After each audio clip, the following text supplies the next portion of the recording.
Oh my goodness. Good morning, good afternoon. Whatever it is for you, I hope you're having a fantastic day. My name is Zach Schomler.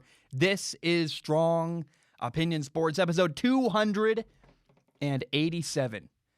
And I'm not going to lie, this episode is later than I wanted. And I'm not going to apologize for that, but I do want to explain how that happened and why that happened. It's frustratingly easy to get behind in this business. I mean, you're like two things happen, you're behind.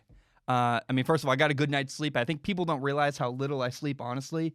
Had a real, honest, good night's sleep, and that put me behind a little bit more than I wanted later in the day, I guess. And then I had a funeral on Saturday. My friend's mom died. And I think in life you got to show up for those people you care about. And, I feel like I'm already honestly not. I'm like shamefully bad at showing up for the people I care about anyway. I'm just consumed all the time working. And so I wanted to put this out, yesterday morning, honestly. And so I apologize it's late. I'm trying to, in my own head, not be so hard on myself, not have these crazy, really hard to hit deadlines, but I still do it just because that's who I am. But I'm trying to learn how to live in my own bubble and make content, like just put out what I have when it's out and not worry so much about the outside world. I don't know, man. I'm just doing my best. I'm doing the very best I can. I think that's what matters. Today we're going to talk about Bill Belichick. Kind of a fun story I don't think I've ever talked about Bill on this show. We're going to talk about the New York Jets. We'll talk about college football, probably a lot more than I ever have on this show. We'll talk about the Ravens, Lamar Jackson, the Kansas City Chiefs, Patrick Mahomes. They played each other on Monday Night Football. We'll talk about what happened. We're going to talk about the Packers, Drew Brees, the Saints, the Bears-Falcons game. Finally, the Mitchell Trubisky nightmare is over. That's going to be fun to talk about. Texas beat Texas Tech, Oklahoma, Mississippi State. A lot of stuff in today's episode. I want to start today. I want to start with the Jets. Did anybody see the Jets post-game press conferences this weekend? Their post-game interviews? The Jets got beat by the Colts 36-7. It was an ugly game. The New York quarterback, Sam Darnold, had 3 interceptions. 2 of them were returned for touchdowns. And Sam's post-game press conference, oh boy, it was terrible. It was, I don't know. Somebody needs to tell Sam Darnold to shut up, honestly. He is way too honest with the media. It's hard to watch. He treats the media like they're his friend. And I don't know I don't really consider myself part of the media because I try to be, I consider myself a storyteller, even though it's not quite true. But let me tell you, the people at a press conference after a game are not your friend. The people conducting those interviews, writing stories Monday morning about the NFL game in New York especially, do not help them. They will burn you for money in an instant. And the first question of the day for Sam Darnold was, you had 3 interceptions. Take me through those 3 interceptions. It's like, don't answer that. Your answer should be some form of, F you, no. And instead, for some reason, Sam Darnold did. He took them through every single interception. And I'm watching thinking, stop talking. Stop talking. Holy cannoli, he's still talking. Looking at my dad. My dad and I are watching together. I'm like, Sam, stop talking. Shut up, dude. And I've said before that the only reason the Jets should draft a quarterback in the upcoming NFL draft is if they believe they need to replace Sam Darnold because his spirit is broken or his confidence is just completely shot. And in that press conference, Sam Darnold looked, I don't know, we'll see how the year goes on. In that post-game press conference, he looked beaten, dejected, and lost. And my dad and I are watching this, and I'm looking at my dad wondering, like, where's Sam Darnold's dad? Where is this dude's father? What's happening here? Why is nobody helping Sam Darnold? The Jets media and PR team is just failing him horribly. Why is no one ushering him out of the room, telling him to shut up or say a little bit less at a press conference? I don't understand. Oh my gosh. Sam Darnold has problems, but you watch the dude play football, his talent is undeniable. He looks a lot like he did at USC, where Sam is really good, and he'll elevate your team a little bit, but he's got some game break. Like, watch Ohio State versus USC when Sam was in college. There's some bad throws. There's some ugly interceptions. You still see that a couple years out of college. It's like, okay, Sam's got to get better at some point. But it still makes me sad to feel like Sam Darnold's development is a massive missed opportunity where the guy has the talent, and he's never had a good team around him, and he's never had a good coach that you can say, wow, I feel good about this coach. And let's talk about that coach, because I got to say, first of all, my number one message to any young quarterback, whether they're in high school, college, I believe it or not, I do talk to some guys that are going to the NFL, and I always tell them, man, avoid a bad program. Avoid a bad organization. Avoid a bad college football program or an organization or a franchise. Avoid them like the plague, because, and this is not just football advice, I guess, honestly, either. You do not want to work for a dysfunctional organization, a bad company with bad leadership that's poorly run. It's not good for you as a human being. If you can avoid it, do it. Now, some of us need jobs and we can't avoid it, and that's a painful reality of life. But if you can, do not work for a bad organization. I look at Joe Burrow. I think Joe Burrow has a better opportunity than Sam Darnold to do good things in Cincinnati. Did you see, oh my gosh, did you see Joe Burrow's face after tying with the Philadelphia Eagles on Sunday? Not happy. He was pissed. And Joe Burrow keeps playing really, really well and losing or tying with the Philadelphia Eagles. I feel bad for quarterbacks that play for bad organizations. And I encourage people, do not, if you can avoid it, make the Jets somebody else's problem. Do not play for the New York Jets if you don't have to. Now, after watching Sam Darnold's press conference, I watched the Jets head coach Adam Gase do his post-game press conference. And the dude, Adam Gase, is like slouched over. He's literally got his hat down. He's hiding behind the bill of his hat. That guy's not a leader. If your coach loses, you want the guy to be defiant and believe in himself. And Adam Gase just looks beaten and like you hit him over the head with a bat or something. He looks like he's dejected and sad. That guy is not a leader. Look, not a good leader at the very least. And I would not let that guy work with my son or my friend or anybody I cared with. That guy's not the kind of person I'd want anybody I cared with working with. And it honestly looks like Adam Gase is just waiting to be fired. He's sitting around probably for some kind of financial benefit, hoping that if he gets fired, he probably gets paid more than if he resigns. Honestly, that is my conspiracy theory there, is that Adam Gase realizes he'll make more money if the Jets just fire him. I don't know what's going on there, but he does not look like a confident guy who believes he can win in New York at all. I played the video. I watched the Sam Darnold press conference, then the Adam Gase press conference. I watched them at halftime of the Monday Night Football game. And all my friends and family watching the game with me just lost all their energy. They looked dejected. It was terrible. They're on their phones. The energy just got sucked out of the room. And I guess that's the effect that Adam Gase has on a room. He just really, Adam Gase was the most depressing thing I've seen in a long time. And then now there's this rumor circulating that if the Jets lose on Thursday Night Football to the Denver Broncos, then apparently the Jets are going to fire Adam Gase. And I just wonder why. Why is that the theorized plan? It's a rumor. If it's true, that's really, really stupid. If you want to fire Adam Gase, just pull the trigger. Do it. Don't threaten him with a weird win-loss thing. No, it's not good for anybody. It's not good for Adam Gase. It's not good for the players. It's not good for anybody. It's bad for everybody involved for that to be the case. If you win, you keep your job. If you lose, you're fired. That's supremely dysfunctional. And that's what the Jets are. The Jets are dysfunctional. The next up-and-coming coach in the NFL is named Eric Bienemy. He is the offensive coordinator for the Kansas City Chiefs. If I were Eric Bienemy, I would avoid the Jets at all costs. Do not make the Jets your problem. Let the Jets be somebody else's problem. I would not leave a great situation. You have Patrick Mahomes as your quarterback. You're winning. Life is good. People think you're a genius. Eric Bienemy, do not leave Kansas City for the New York Jets, I am begging you. I am warning you. I'm not. You're a good coach. I don't think anybody's really good enough to turn around the Jets at this point. And I just, man, let some sucker take that job. Do not make the Jets your problem.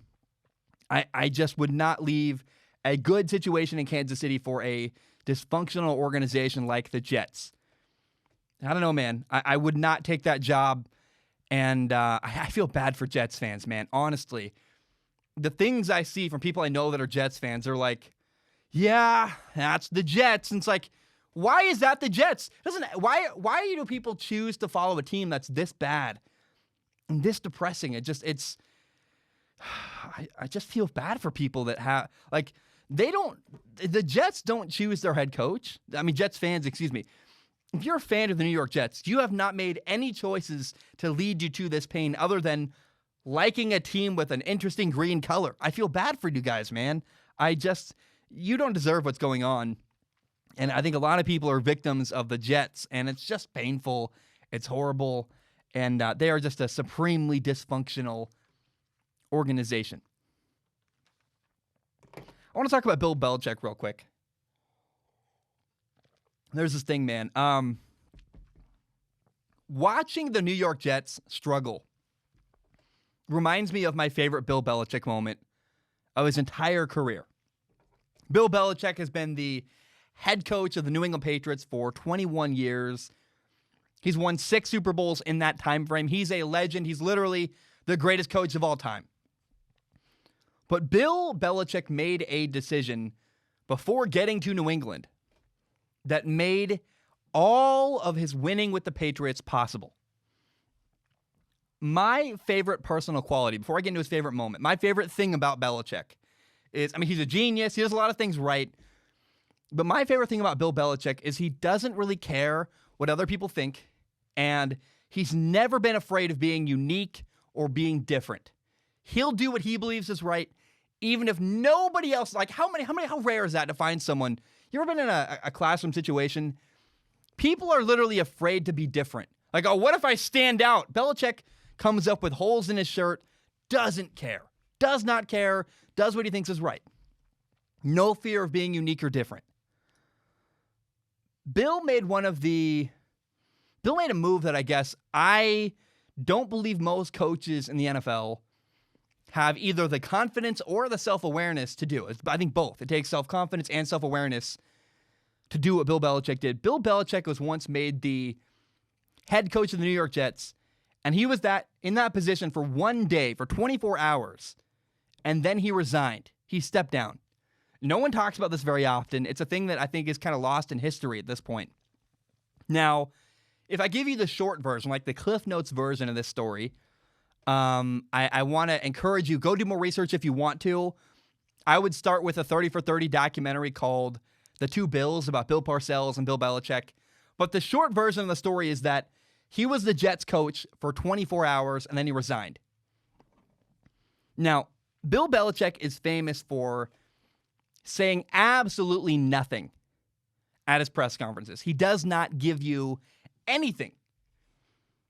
But when he resigned from the Jets head coaching job, Bill gave a ton of information, like a shockingly large amount of stuff he said at the press conference. I went, oh, you watch the video out. It's out there somewhere. I'll put a link.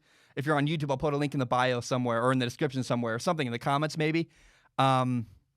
It's shocking how much Bill keeps talking and talking and talking.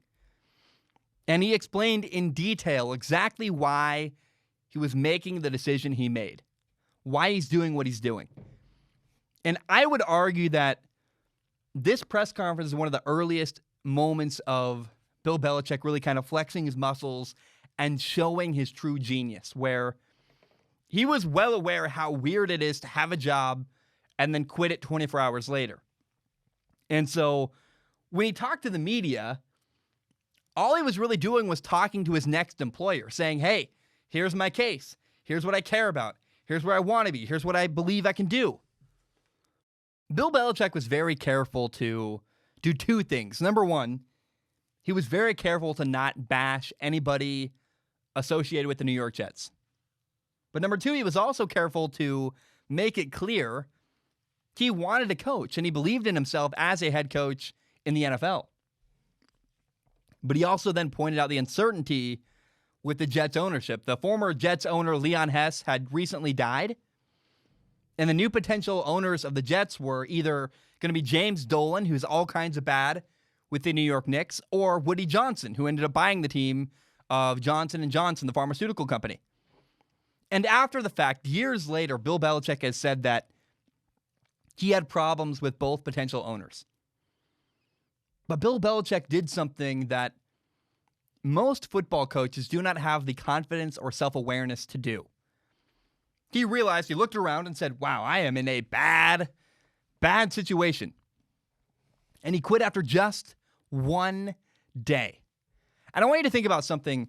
If you take a job tomorrow at a movie theater or a grocery store or a car wash, you show up on your first day of work and it's not good. And you're like, the boss is mean. The car wash is wet. I hate getting wet all the time. Or, I hate making popcorn in the movie theater. You can quit your job after one day at a lot of jobs and nobody really knows about it. No one's the wiser, right? Now, a job like the Jets head coach is not the kind of job you can do that at. It's a big, public, forward-facing job that millions and millions of people care about. You cannot quietly quit that job after one day and not have a lot of people notice. And remember, this is before Bill Belichick had joined the Patriots. This is before he had proven himself to be the greatest NFL head coach in history. He didn't have the cachet or the reputation he has now. In fact, all he really had was that he was once the head coach in Cleveland, and he got fired. Now, I would say he got fired unfairly. He did fairly well in Cleveland, got fired during a transitional phase when they got moved from Cleveland to Baltimore and the name got changed. But people don't remember that stuff. A lot of the time people go, you got fired, and that's all they remember about you. They don't remember context. People don't care about context. They care about the way something sounds. And so Bill said in his press conference that going through the firing with the Browns and having the transition happen was hard on him and his family. He said, I don't want to do that again. And I applaud Bill Belichick for his self-awareness. If he had stayed with the Jets, we might have never, ever seen him become what he became with the Patriots. It's kind of crazy what could have been. We might have never seen the Patriots become a dynasty, literally, in the NFL if he'd stayed with the Jets. It's insane to think about. And I want to applaud him because most people don't know what they want, let alone what they don't want. Bill knew both. He knew exactly what he wanted, and he knew exactly the situation he wanted to avoid. That's so impressive. It says a lot about Bill's mind and how smart he is. And maybe one of the greatest moves Bill Belichick has ever made was simply avoiding the Jets. Avoiding being the head coach of the New York Jets might be the greatest move Bill Belichick has ever made. Crazy to think about. It's especially relevant as you watch the Jets go through all the pain and turmoil they're going through now. And that's one of my favorite Bill Belichick moves of all time. I appreciate it. I applaud it. And I guess the word is ballsy move by Bill Belichick to know, hey, this situation I'm in, it ain't going to work. It's not good, Chief, and I'm going to walk away. I think that's pretty impressive and pretty cool to me when I watch all that. Okay, I want to talk about Monday Night Football. I need some pineapple juice first. I'm having a hard time talking today. It's just, I don't know. Maybe my volume's turned up too loud in my ear. Maybe it's the echo. I don't know what's going on. Yeah, that does sound a little bit better. It's easier for some reason when you can't hear yourself quite as well. Otherwise, you hear every little tiny thing going on in your ears. It's not very fun. On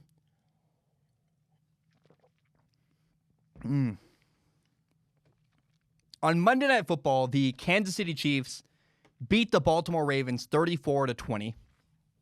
And number one, Patrick Mahomes, the Chiefs quarterback, was amazing as always.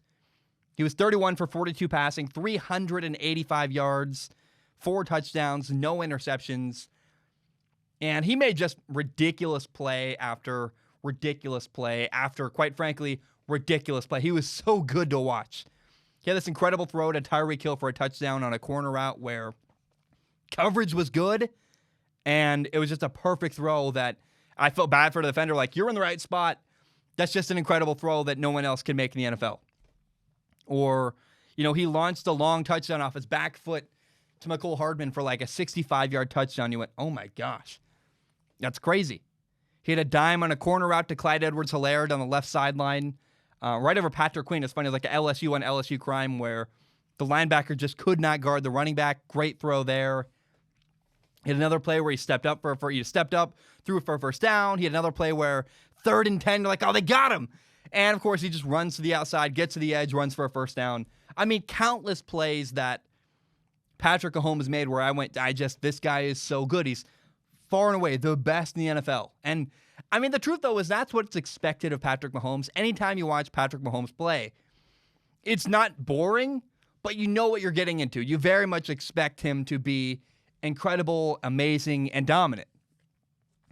And if you watched the game, it felt like Kansas City dominated the entire game. I mean, they were 10 for 13 on third down conversions. The Chiefs had 517 total yards of offense, in contrast to Baltimore, who had 228. I mean, like, that's crazy how little, less than half the offensive yards. The Chiefs did not take one single sack. Patrick Mahomes was not sacked one time in that game, whereas Lamar Jackson, the Ravens quarterback, was sacked 4 times. And there's all this evidence that shows that Kansas City dominated this game. And that's why it's crazy to say that despite all that stuff I just said, believe it or not, this was actually a 7-point game in the fourth quarter where the Ravens were down 27-20 with an opportunity to make it an interesting, even closer game. And I really believe that the Ravens are a lot better than they looked even last night. Everyone's talking about the Ravens today. I got a lot of messages. One of them said, like, new year, same Ravens. Like, they're just not very good. I'm like, I just don't believe that. Look at what happened. The Ravens gave up an embarrassing touchdown to Mecole Hardman where it was just a blown assignment on defense. Guy was wide open. Safety, for whatever reason, was flat-footed. Let Mecole Hardman run right by him.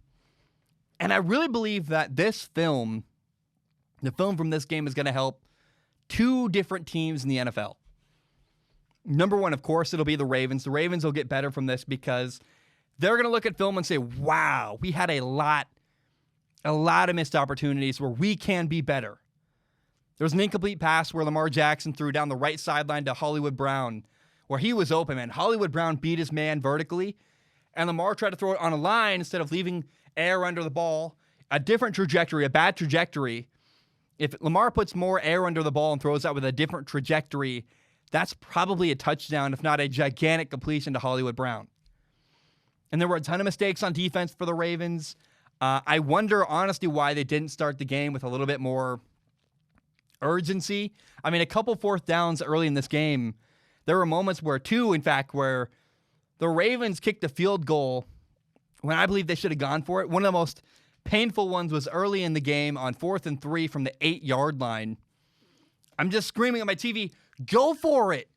Don't kick a field goal. Try to get a touchdown. Try to get the first down here because you're playing Patrick Mahomes. And it was like the Ravens didn't quite understand the gravity of that, where they need points. Don't take 3 points. Go get 7. You need every single point you can possibly get in this game. And there were also multiple points in this game where I thought Lamar Jackson should have extended the play. Like a 3rd and 5 with no pressure, and he's throwing like a 1-yard out route for a 1-yard gain. The receiver gets tackled immediately, and I go, why are you doing that, man? Like, I get it. Peyton Manning or Tom Brady, for them, that's the right decision because, a guy like Peyton Manning or Tom Brady, they're so limited physically. It's the right football move. Take what the defense gives you. Hope that your guy breaks a tackle, runs for a first down. But the rules are different for Lamar Jackson. He's got a different skill set, a more explosive, better skill set, in my opinion, than guys like Tom Brady and Peyton Manning, where I want to see Lamar Jackson run and extend a play, keep it alive. Patrick Mahomes many times was doing that exact thing where he's like, there's no one open. I'm not going to throw the ball. I'm going to keep it alive until I find exactly what I want downfield. Lamar didn't do that. And I went, I want to see that from Lamar Jackson. I want to see Lamar Jackson extend plays. It felt like this. It felt like Lamar Jackson was trying to be an old school, prototypical quarterback. And the reality is, man, screw that, dude. Be yourself. You have this incredible skill set. Lamar Jackson, I think, is in his head a little bit. Like, people say I'm a running back and I can't win with my arm. And it's like, dude, shut out the noise. Do what you do best, which is use your legs, extend a play, run around. That's okay to do. Be yourself. Use your legs, man. Watching the game, I went, there's more in the tank for Lamar Jackson he could do in this game. And I guess kind of the overall theme of what I'm saying here is that the Ravens played poorly, and the Ravens left a lot on the table, and yet in the fourth quarter, it was still a 7-point game, like a 1-score game in the fourth quarter, despite everything the Ravens could have done better. So I guess really, who cares about that game? When you look ahead, you go, man, the film is going to help the Ravens down the road next time they play Kansas City. Whether maybe it's the playoffs, I would think that these two teams, the Ravens and the Chiefs, are going to run into each other again. And the film from this game helps the Ravens a lot more than it's going to help Kansas City. Because Kansas City sees a bunch of moments where they're like, yeah, we dominated, we were great. The Ravens are going to see a bunch of moments where they can do little things better and make a bunch of little tweaks. And I think, man, moving forward, the Ravens are in a good position after this game, actually, from what they can learn on film. Now, the film also helps the Patriots head coach, Bill Belichick. You may not know, the Patriots play Kansas City next weekend at Arrowhead Stadium in Kansas City for the Chiefs. And I cannot wait to see Bill Belichick's plan on defense. I have no idea how you stop Patrick Mahomes. I watch that game and I go, well, he can do literally anything. He's like a superhero. You're like, I just don't know. But I would think that if you pressure him a ton, and certainly I would not let Patrick Mahomes run around and extend a play, make him get rid of the ball quickly, you hit him a bunch, you bring more than a 4-man rush. Maybe he'll shred you anyways. He's really good. Seems like he can do anything he wants. But at the very least, don't just allow Patrick Mahomes to run around and extend a play. Put pressure on him and make him earn it. At the very least, make him earn it. So, I don't know. I just have no doubt that Bill Belichick watched that game, the Ravens and Kansas City, and the gears started turning, man. He had probably 100 ideas of, you know what? We could do this. We could do that. We could do this other thing. Make a couple tweaks. Man, that's how you stop Patrick Mahomes. Or at the very least, you can slow him down. And so I cannot wait to watch the Patriots play Mahomes next weekend. I don't know that the Patriots are going to win, but they're going to do something interesting on defense, and that's going to be worth watching in of itself. Is what is the game plan? What do they try to take away? What is the one thing the Patriots try to do against Patrick Mahomes? And we all know that this is said a lot, and it's very true about Bill Belichick. His number one goal is to take away the one thing you do best. He's like, you can beat me, but you're going to have to beat me some way you've never beat anybody else before. Like, for example, in high school, we played a team that ran the ball incredibly well to the outside. And we're like, we're taking away that toss play. They're not going to run outside at all. We're going to set the edge. They're not going to run the ball. Now, they made an adjustment. They ran up the middle on us all day and destroyed us. But it's like, well, at least we made them earn it. We made them do something differently. So I don't know what exactly Bill Belichick looks at when he sees the Chiefs and goes, this is the one thing that they're best at we need to take away. I don't know. But it's going to be fun to figure out, like, what does Bill Belichick look at with the Chiefs and go, is it Mahomes extending a play? Is it Clyde Edwards-Helaire running the ball? Is it Clyde Edwards-Helaire in the passing game? Is it Tyreek Hill and one-on-one coverage downfield? I have no idea. But it's going to be so fun to figure out and see what does Bill Belichick value as the best thing that the Chiefs do. And by the way, I got to be honest here. There was never a moment where, my team in high school, had a team that ran to the outside a bunch. I mean, the reality is that you'd probably do some other kind of offensive adjustment. That's just trying to make an example where Bill Belichick likes to always find whatever a team does best and take it away. It's the easiest way I could communicate it that way. I felt weird about the weird white lie there. Let me just be honest about it. I'm curious to see what do the Patriots, in fact, value as the best thing the Chiefs do next Sunday at Arrowhead Stadium. I cannot wait to watch Chiefs and Patriots next weekend. Guys, that's all I have right now. I want to take a short break. When I return, we're going to talk about the Bears and the Falcons. We'll talk about the fact that the Mitchell Trubisky nightmare is finally over. We'll talk Packers. We'll talk Saints. We're going to do college football down the road. We'll talk about Kyle Trask. We'll talk about Oklahoma losing to K-State. Mississippi State beat LSU. A lot of good stuff ahead. My name is Zach Schaumler. I'm going to take a short break. I will be right back. All right, I want to jump back in. You may or may not know, on Sunday, the Falcons blew yet another lead. It was so painful to watch. They lost to the Chicago Bears, and there's a lot I want to talk about from this game. You know, first of all, the Bears quarterback Mitchell Trubisky got benched. We'll talk about Nick Foles. The Falcons defense, I got a lot to say about them.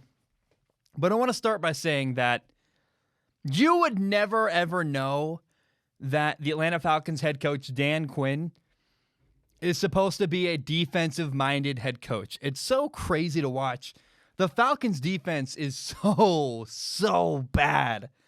Even before the Bears came back and won the game, there were busted coverages, there were missed assignments, missed tackles, such bad defense. It's kind of crazy. Again, I go like, how is their coach a defensive-minded guy? I don't understand. Now, I will say, in defense of Atlanta, they did have 7 guys out of the game due to injuries. You know, there was no Julio Jones, their star receiver, no Caleb McGarry, their starting right tackle.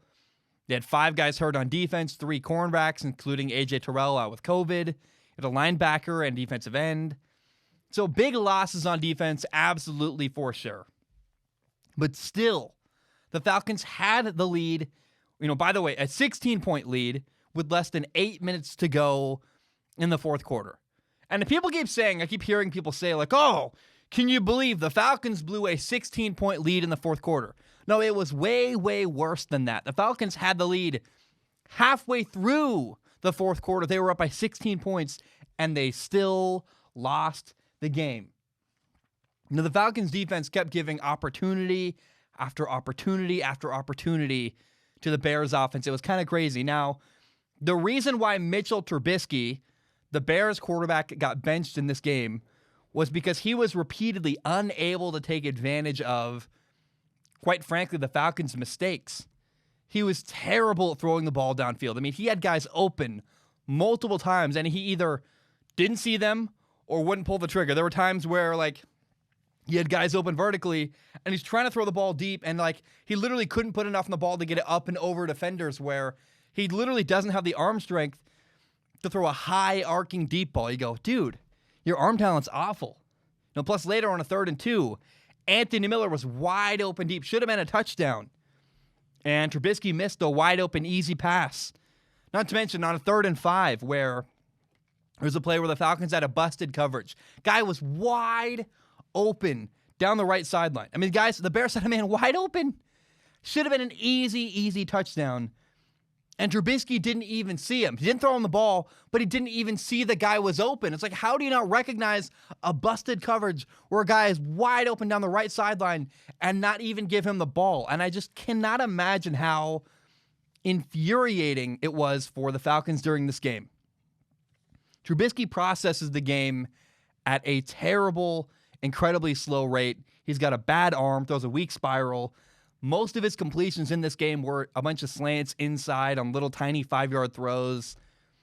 I believe there was a point for the Bears coaching staff where they hit a breaking point, realizing we have guys wide open deep, and our quarterback simply cannot hit those throws downfield. It's got to be frustrating for them. You know, they had this. Not only that, you know, Trubisky's final throw in the game was not vertically. He was throwing a little shallow crosser. Didn't even realize the linebacker's sitting right there. Linebacker grabs it, picks it off. And the Bears realized, wow, we literally cannot succeed with Trubisky as our quarterback, whether we're throwing short, trying to throw it vertically, dinking and dunking. Nothing's working with Trubisky. We got to move on. And so they put in Nick Foles at quarterback. And Nick Foles stepped on the field immediately. His body language was better. He looked more confident. Now, he didn't set the world on fire. I want to be clear, like, Nick Foles was not the most amazing thing you've ever seen. Bears fans will tell you otherwise. But, the first drive for Nick Foles, in fact, on a 3rd and 6, it ended where he threw the ball into the end zone, and it got picked off. And you're like, that's kind of a weird, rather inglorious beginning to the Nick Foles era in Chicago. Now, later, Nick Foles had a big completion where he's extending the play through the ball, literally goes right through a Falcons defender's hands, lands for a completion for the Bears, but that really wasn't a play that should have been a completion. There were little moments like that where you go, Nick Foles really has a lot to be desired, but at the very least, he was way, way better than Trubisky, simply for the fact that he was finally throwing the ball downfield. It's like, thank you, goodness, please, at least the Bears have a quarterback who isn't just holding onto the ball, not throwing vertically to guys who are wide open downfield. I hope that Nick Foles is the answer long-term for the Chicago Bears. I'm not sure that he is. Time will tell. But 110% he is a much better option than Mitch Trubisky is. And I'm so glad that Nick Foles is now the quarterback, and Trubisky, in fact, is no longer the quarterback in Chicago. Now, the Falcons had an opportunity to win this game. It was an Atlanta ball. Atlanta had the ball, 1 minute, 53 left, down 4 points. And the Falcons were, in fact, even driving when Matt Ryan, the Falcons quarterback, threw an interception. It's like, oh, that's painful. The Bears are playing cover 2. Matt throws this corner route and just hangs the ball up in the air, almost as if he didn't see that there was a safety there. Like he didn't realize. It's one of the easiest interceptions the safety's ever going to have, where Matt Ryan's got to drive that ball against cover 2 to the sideline. And I just wonder, the Falcons at this point have a culture, really, of blowing leads. It happens so frequently in Atlanta that they blow a fourth quarter lead. It's got to be in their heads at this point where they're thinking, man, we're up. We can't blow this lead. We can't let what happened in the Super Bowl. We can't do what we did against the Cowboys. Now the Bears are like, we can't let what happened against Chicago. And it becomes a self-fulfilling prophecy for Atlanta. And unfortunately, I believe they need to hit the reset button. They need a new coach. They need new leadership. They need to try and make some changes. It's crazy. The Falcons even had the ball, late in the game with the lead. Before the Bears took the lead, the Falcons had the ball, 4 minutes left. They were up 26-23, a 3-point lead. And the Falcons called 3 straight passing plays. Just completely crazy to me. I'm like, they had a 22-second drive with the lead late in the fourth quarter, and they didn't try to run the ball one time. I'm like, what in the world is going on? They made no attempt to try to run time off the clock. It was insane to me. And this is a game where the Falcons were actually running the ball very, very well throughout this game. Run the ball. Take some time off the clock. Eat away some of the clock. I don't understand. Just a crazy unforced error for Atlanta. The Falcons are a mess. They need new leadership. And at this point, it's cliche, but it's actually true at this point. The Falcons have a culture of blowing leads. It's just awful. It's got to change. They need new leadership, and I feel bad for Falcons fans. Now, after I drink my pineapple juice, I want to just, this is a moment I want to just sit in for a second, enjoy, celebrate a little bit. Oh man, I'm so glad to say what I'm about to say next. I want to just take a moment to celebrate the fact that the Mitchell Trubisky nightmare is now over. It's over. Nick Foles was just named the Bears starting quarterback moving forward. And I got to say, man, no quarterback I have ever watched has infuriated me as much as Mitchell Trubisky. No quarterback. This has just been an insanely long, frustrating saga. And I feel free. I can finally say it. Finally, it's over. Mitchell Trubisky is one of the worst quarterback draft picks ever in NFL history. Terrible, terrible, terrible pick. He only played 1 year in college as a starter. And I'd love to break down his film someday. If anybody has the Mitchell Trubisky North Carolina film and can send it to me, please do. I want to see it and analyze it. It'd be so much fun. The Bears drafted Trubisky ahead of Patrick Mahomes. They drafted him instead of Deshaun Watson. It's kind of crazy. I don't know what in the world the Bears saw when they drafted Mitchell Trubisky, I will never understand. It's complete insanity to me. And honestly, I could not tell you what positives Mitchell Trubisky brings as a quarterback. I don't know. He's got a terrible arm. He processes the game incredibly slow. He makes terrible decisions. He's not a galvanizing leader. Bears fans, and I'm not a Bears fan, but I feel bad for Bears fans because they've been through this horrible time. They've been waiting and hoping and praying that Trubisky's going to work out. I just feel bad for those guys. I mean, I've gotten a lot of hate and anger from Bears fans over the years. I don't blame. I'm not mad. I'm not gloating in this segment. Like, there are moments occasionally where I get something right and I go, yeah, but this is not one of those moments. I just feel bad for Bears fans because these poor people have been hoping and hoping and hoping that Trubisky was going to make it work. And I get it, man. Their franchise relies on that. They needed Trubisky to work out. They needed their quarterback to become a guy that they could rely on. And Trubisky has never, ever been that for them. I just feel bad for this group of people, Bears fans. And I find it so frustrating that Mitchell Trubisky's gotten opportunity after opportunity after opportunity. Like, when you watch Gardner Minshew with Jacksonville, people are constantly trying to find a reason to replace Gardner Minshew. The guy gets almost no opportunity and no chance. Trubisky with Chicago, because he was the number 2 overall pick, which was, again, one of the worst picks in NFL history as a quarterback. Because of that, he gets opportunity after opportunity after opportunity after opportunity. If you put Gardner Minshew next to Trubisky, Gardner Minshew is so much better. It's crazy. And yet people are always looking to replace Gardner Minshew, and people keep giving opportunity after opportunity to Trubisky. It drives me nuts. He should never, ever play quarterback for the Bears ever again, unless maybe Nick Foles gets hurt, but he's still got to get replaced at the end of the year. I said this earlier. At best, at the very, very best, Trubisky's average. He's not average. He's worse than average, but on this best day, he's an average quarterback. Chicago, if you want to win a Super Bowl, you can't have an average quarterback. Go get better. Hey, by the way, at least you have a Super Bowl winning quarterback in Nick Foles. Thank goodness, man. The reality is the Bears are lucky that they survived their first couple games of Mitchell Trubisky, where the Bears are 3-0, and Trubisky didn't ruin their 2020 season. The 2 quarterbacks in my lifetime watching play that drove me the most insane were Blake Bortles and Mitchell Trubisky. And I don't hate Bortles. I'm not going to say I hate Mitchell Trubisky. The frustration over the years watching this dude play quarterback, the inconsistency, the crazy opportunities he kept getting over and over and over again. I have never been more frustrated watching any quarterback ever in my lifetime than Mitchell Trubisky.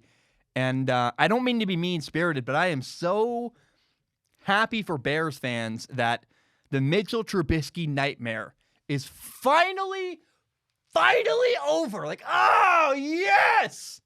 That's how I actually feel. Like, I can finally say it. I can finally call it out as awful. And dadgummit, it was just a brutal... I'm not a yeller, man. It was just a brutal 4 years. And I'm so glad it's over. I'm so glad the Mitchell Trubisky nightmare is over. You saw a guy just now on camera. It feels so good. It's over. It's over. I'm not even a Bears fan. Not even a little bit. I just love quarterback play. And I've had to watch this awful quarterback play for a couple of years now. I'm so glad the Mitchell Trubisky nightmare is over. Okay, on Sunday Night Football, the Packers beat the Saints 37-20. And look, the Packers were very good. Aaron Rodgers, their quarterback, is awesome. They run the ball well. The Packers' defense is good. I feel very, very good about the Packers this year. But my main takeaway from this game is about Drew Brees. And I want to be very, very clear. I love Drew Brees. I read his book, Coming Back Stronger. My 2 favorite quarterbacks from when I was a kid were Tom Brady and Drew Brees. I grew up loving them and watching them. And I'm not trying to be inflammatory or cause controversy. I just want to be clear. My actual opinion here is that After watching that game against the Packers, my immediate thought was, I believe this is Drew Brees' final year in the NFL. I think he's going to retire after this year. I know people see Drew Brees kind of like a football god, and so we're careful to we kind of tiptoe around the truth with him. And he's awesome. He's a Hall of Famer. Again, loved him growing up. I love Drew Brees a lot. He changed New Orleans forever. He helped them. You know, the book Coming Back Stronger, if you haven't read it, it's incredible. And I know that another thing, you know, in defense of Drew Brees, right, the Saints are missing Michael Thomas at receiver, who is arguably, and a lot of people would say he is definitively the best receiver in the NFL. Yes, for sure. Having Michael Thomas out hurts Drew Brees. But there are times where Drew Brees is sitting in the pocket and he looks downfield, he can see a receiver open, and yet he doesn't throw the ball because he doesn't have the confidence that he can complete that pass downfield. And in the NFL, if your receiver beats a man by 1 or 2 steps, that's open by a lot. I mean, that's wide open. And the ball's got to be thrown. If your defender's down the left sideline, beating your man by a step or 2, you got to throw him the ball. And there are moments where 4 years ago, Drew Brees would have thrown that ball and pulled the trigger on those throws. And the reality is, through the first couple games of the year for the New Orleans Saints, Drew Brees has been the limiting factor for the Saints offense. It's painful. It's harsh. But Drew knows it, and defenses are starting to realize that too. They're saying teams are daring New Orleans to throw the ball vertically, and they can't because their quarterback, unfortunately, seems to not have the physical ability to do that. It's a painful, harsh reality. But because of that, and I think honestly, like for Drew Brees, it cannot be fun. If you're Drew Brees and you know guys are open and there are throws you should be making and yet you don't think you can, I don't think he's having a good time. I mean, it's got to feel terrible to feel like I need to do that and I physically cannot. I am the thing holding my team back. That's why I think it's Drew Brees' final year, is he understands, like, yeah, I'm good for the team. Yeah, I'm a good leader. I do this, I do that. But there's a point when you realize as a player, I'm not capable of what I used to be capable of anymore. And that's the point Drew Brees has finally hit. And that is why I believe it's Drew Brees' final year in the NFL. Guys, my name is Zach Schaumler. I'm going to take a short break. When I return, we'll talk about college football. We'll talk about Kyle Trask, the Florida quarterback. Mississippi State beat LSU. Texas had a crazy comeback. Oklahoma lost. What a weird game. Good stuff ahead, guys. My name is Zach Schaumler. I'm going to take a short break. I will be right back. All right, let's jump back into things. You may or may not know, the Florida Gators beat Ole Miss 51-35 on Saturday. I watched this game because I wanted to see Florida's quarterback Kyle Trask, and I was not disappointed. The dude was 30 for 42 passing, had 416 yards, 6 touchdowns passing, 0 interceptions. And Kyle Trask did so many good things in this game. I just really loved it, man. First of all, the dude was accurate. He made good decisions. It's supremely important to say that he was sending the ball to the right person almost every time. And he was also not just throwing to his first reads either. We saw him work across the field multiple times. Really, really good quarterback play by Kyle Trask. He moved well in the pocket. He had a play where he stepped up and threw for a first down. I was really, really enjoying watching the guy play. And on Saturday, in his first game this year, Kyle Trask showed NFL habits where with timing, decision-making, ball location, it's only one game for sure, but I'm really, really excited to watch more from Kyle Trask this year. On November 7th, they play Georgia. I'm hoping we get to see Florida play Alabama in the SEC championship game. But I couldn't believe it. There was a couple times where Florida put in Emory Jones, their backup quarterback, because they like Emory Jones running the ball. And, I mean, look, Emory Jones had this awful interception where he started to run, then launched like this just flutter ball up in the air, got picked off. And it's just so weird. I want to watch Florida more because they better keep Emory Jones on the sideline. Their best quarterback option by far is Kyle Trask. And it's worth pointing out that Florida does have the best tight end in college football, Kyle Pitts. Kyle Trask had 6 touchdowns passing, 4 of those touchdowns were to Kyle Pitts, their tight end. And the last touchdown pass Kyle Trask threw was not really a particularly amazing throw. It was Kyle Pitts catching a jump ball, just stealing it away from 2 defenders. And I got to say, I'm curious. We might, in fact, get this throughout the year where if Kyle Pitts gets hurt, I'll be curious to see what happens where how does Kyle Trask do without Kyle Pitts? I would think he would do well because he makes so many good decisions. But look, Kyle Trask showed NFL habits on Saturday, for sure. Accuracy, timing, a lot of good stuff. But the big problem I have with Kyle Trask, and it's one that I still have not felt, I still feel very uneasy about, is Kyle Trask's ability to drive the ball. I guess it's arm strength, but it's more than arm strength. I mean, Kyle Trask is 6'5", 240 pounds. And a guy that big should drive the ball incredibly well downfield. I mean, he should be able to throw the ball on a line anywhere on the field. But what's weird is that, and even on balls he should drive well, Kyle Trask, the ball just kind of floats out of his hand and meanders its way to his receivers. And I'm not trying to hate on the guy, nothing like that. But I really hope that Kyle Trask at some point can get a coach to help him and teach him how to use his core and his legs to drive the ball downfield, because a guy his size should drive the ball way better with more velocity downfield. It's really my main concern with him. He's accurate. He's got great timing. He makes good decisions. He's poised. People like him. But, man, I wish that Kyle Trask drove the ball better with his core and with his legs. And we'll see. I'm really excited. I mean, Kyle Trask grabbed my attention on Saturday. We'll watch how the year pans out. But I think the key word here is NFL habits.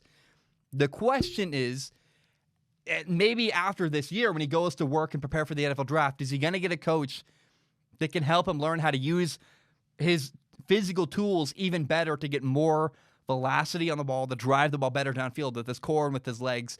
That's what I want to see eventually down the road from Kyle Trask, as well as throughout the rest of this year. He's got to continue to show NFL habits with accuracy, with timing, with decision-making. But everything I saw on Saturday, man, against Ole Miss, I went, wow, Kyle Trask.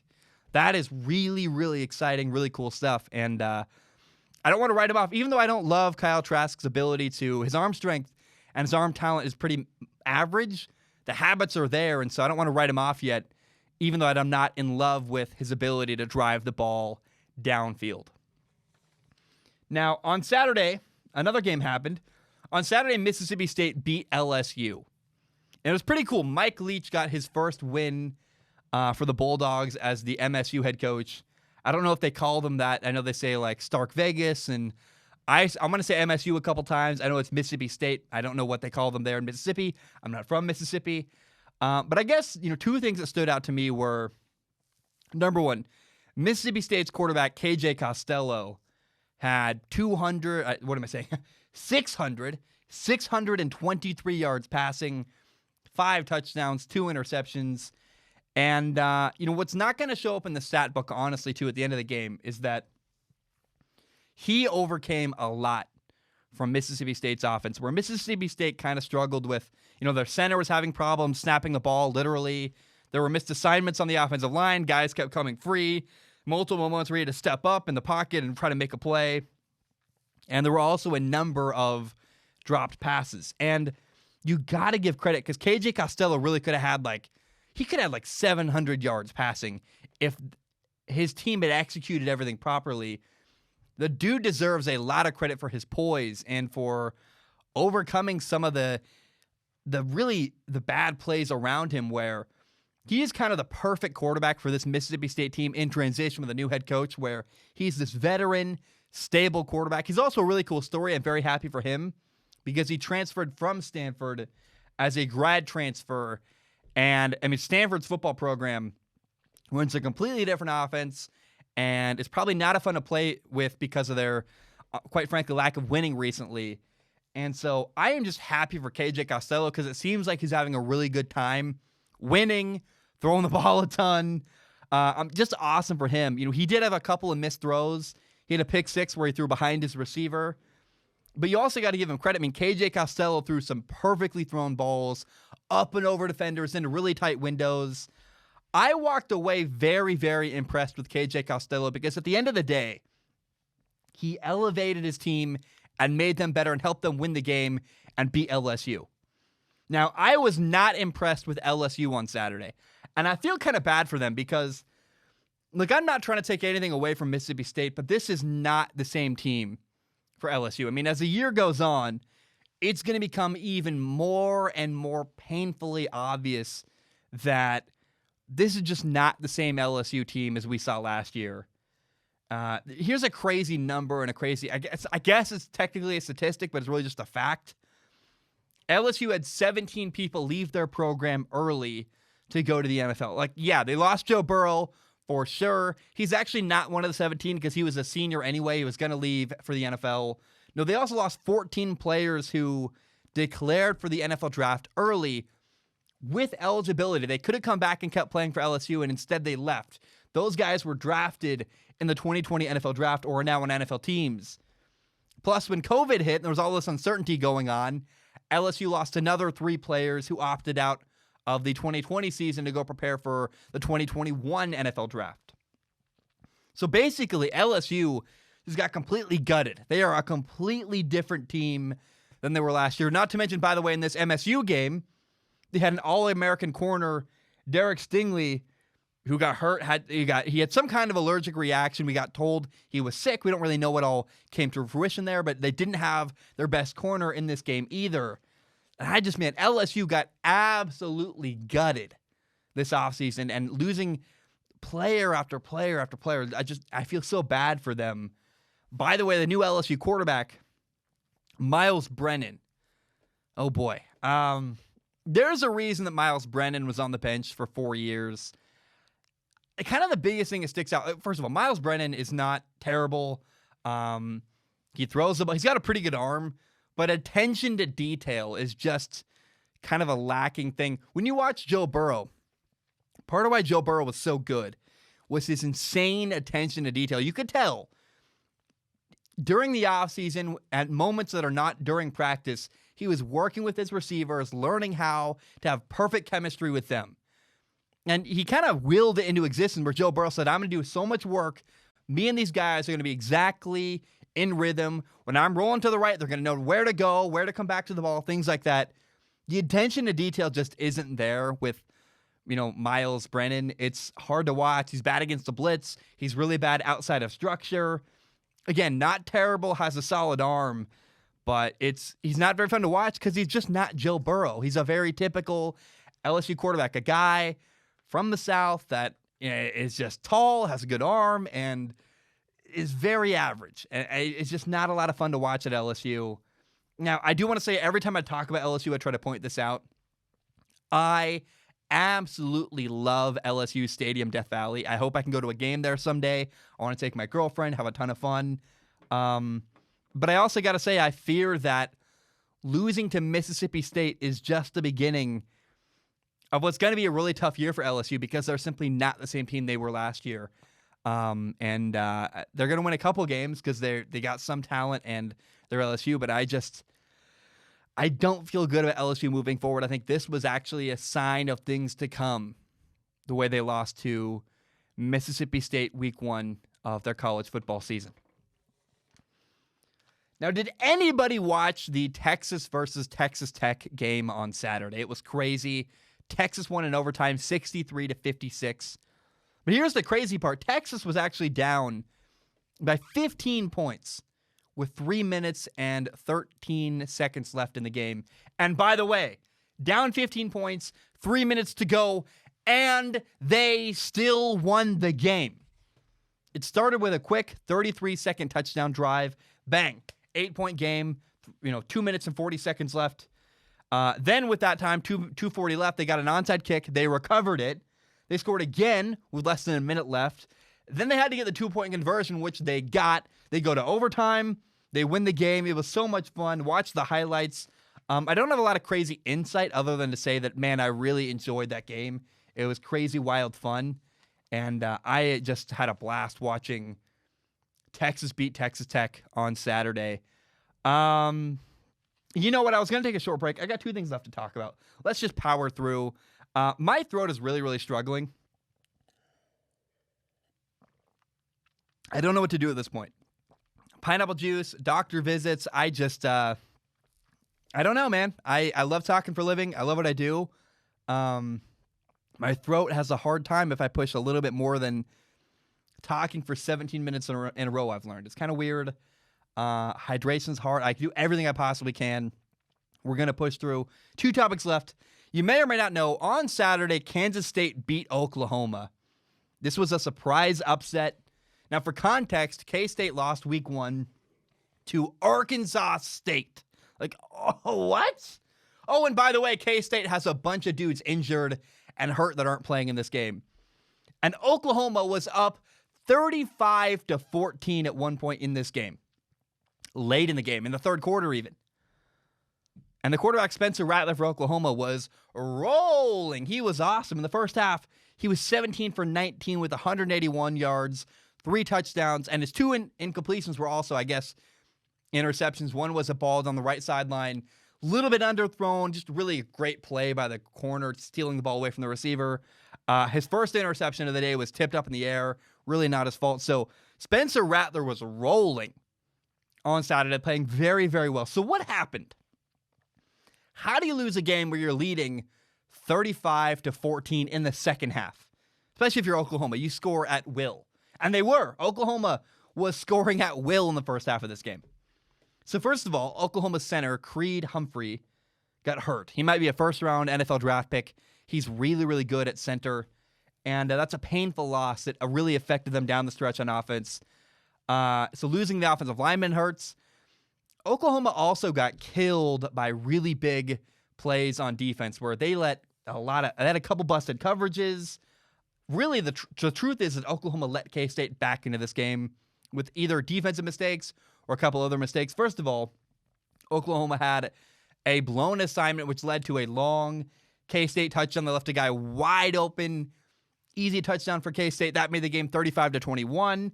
Then OU fumbled on their next possession. That led to another K-State touchdown. Then it's now 35-28. Then Oklahoma on the next drive is punting to have a punt. Maybe it was the next drive. Maybe it was 2 drives later. I can't remember. Oklahoma then had a punt blocked. That put really good field possession for K-State. They scored another touchdown. Now it's 35-35. And 8 minutes left in the game. Tie game. And you'd think, well, hey, no worry. A tie game, sure, it's ugly. But, well, Oklahoma scores at will. They've been doing really well all game. Yeah, a couple miscues. Oklahoma's going to be totally fine. But by that point, you're missing your center. The offensive line was really struggling. Pressure kept getting home to Spencer Rattler. And then even when Oklahoma did have success on offense, they had multiple times just penalties that pulled them back. Not to mention on a 4th and 1, they went for it. They had a quarterback sneak. Part of the problem was a new center where I'm sure that Spencer Rattler, who's almost never under center, probably never got under center snaps from the backup center, let alone on 4th and 1. It's kind of weird. 4th and 1, you're Oklahoma. You're known for your crazy, creative offense. I was disappointed watching Oklahoma going, why on 4th and 1 is your play call a quarterback sneak? You're Oklahoma. You're Lincoln Riley. You're the most creative, innovative offensive coach in the entire country. That's your best play call in 4th and 1? I don't believe that. It's not true. I was very disappointed with that 4th and 1 call by Oklahoma. By the way, they didn't get the 4th down. Now the final nail in the coffin, I guess, for Oklahoma and Spencer Rattler was that his 3rd interception was a bad throw high and behind his receiver running to the right. And that's how Oklahoma lost to K-State. They just kind of blew the game wide open. The coaching failures, the defensive blown assignments, the offensive line was struggling. Spencer Rattler missed a throw, which Spencer Rattler, by the way, has the craziest best arm in college football. For him to miss a throw like that is pretty mind-blowing. And now moving forward, I got to say, for Oklahoma, I still feel really, really good about their quarterback, Spencer Rattler. Spencer Rattler is a star quarterback. His talent is undeniable. He's one of the premier quarterbacks in college football. I think he has probably the best arm talent in college football. And it's not just arm talent. He makes good decisions. I know 3 interceptions sound really bad.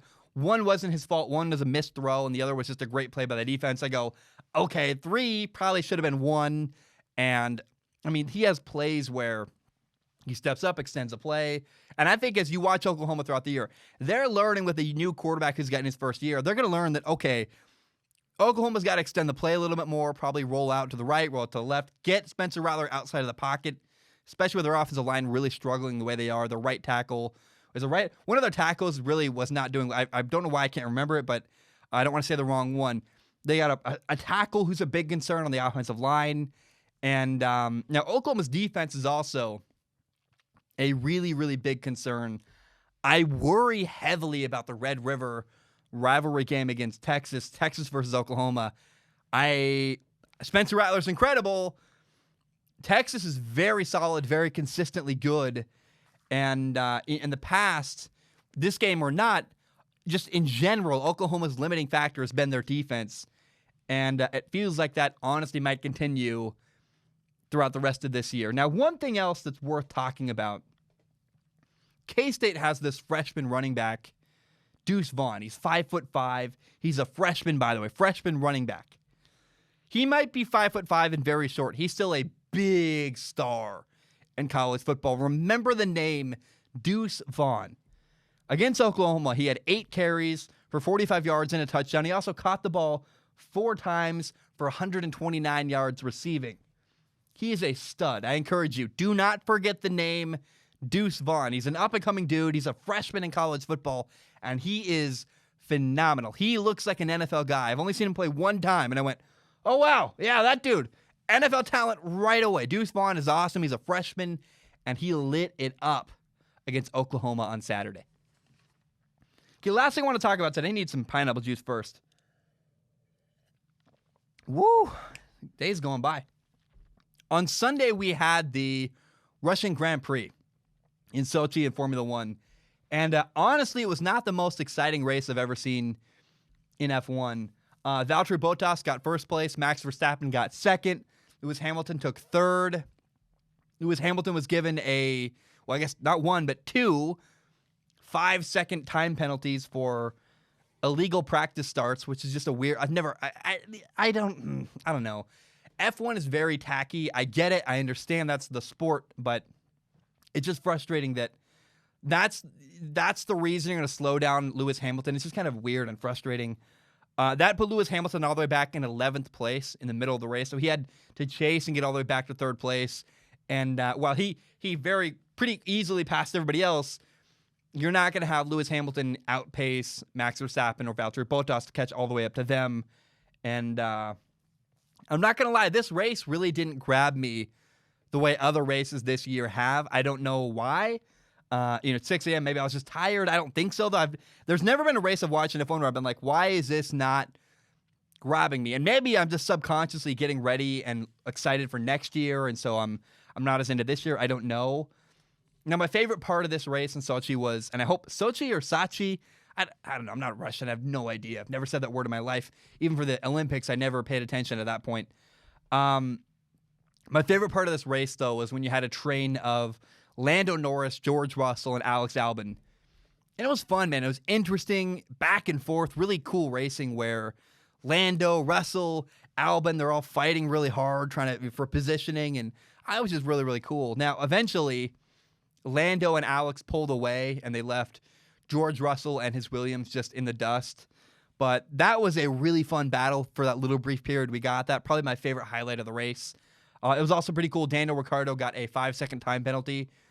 And so watching him try to get 5 seconds ahead of the guy in 6th place, I believe it's Charles Leclerc, trying to hold this spot, stay ahead so he could, in fact, finish in 5th place and not lose his positioning due to the 5-second time penalty. That was a fun bit of drama. Now, as you look after this race, the battle for 3rd and 4th place in the F1 constructors standings are really, really the most exciting part of the year. The drivers, 3rd and 4th, and the constructors, 3rd and 4th. Mercedes has 366 points. They're going to easily win F1 this year. Red Bull is 2nd with 142 points. But 3, 4, and 5, 3rd place, 4th place, and 5th place is all really, really close and really, really interesting, where McLaren is in 3rd place with 106 points. Racing Point is in 4th place with 104 points. And Renault is in 5th place with 99 points. They're all really close, and that is going to be a really fun battle. down the stretch between these couple teams. There are 7 races left in Formula One. And October 11th, we have the race in Germany. October 25th, we're going to Portugal. November 1st, Italy. November 15th, Turkey. November 29th, Bahrain. That's the inner track layout because, again, later on December 6th, we're at Bahrain again, where it's the same location, different track layout, the outer track layout. And the final round 17 of F1 will be on December 13th in Abu Dhabi. It's going to be a fun rest of the year. It's also worth noting that the battle for 4th in the driver's standings is going to be really fun to follow and track as well because there are six people battling for 4th place right now. Currently in 4th place, you have Lando Norris with 65 points. Right behind him in 5th place currently of Alex Albon with 64 points. Daniel Ricciardo, 63 points in 6th. Charles Leclerc in 7th with 57 points. Lance Stroll also in 8th, also 57 points, but in 8th place for whatever reason. You have Lance Stroll. And in 9th right now, you have Sergio Perez with 56 points. So a 9-point gap between 4th place in the driver's standings and 9th place. Really, really close, interesting battle. I don't want to put 11 points behind Sergio Perez is Pierre Gasly. He's got no chance, in my opinion, at getting 4th place. I didn't mention him, but I am really curious to watch.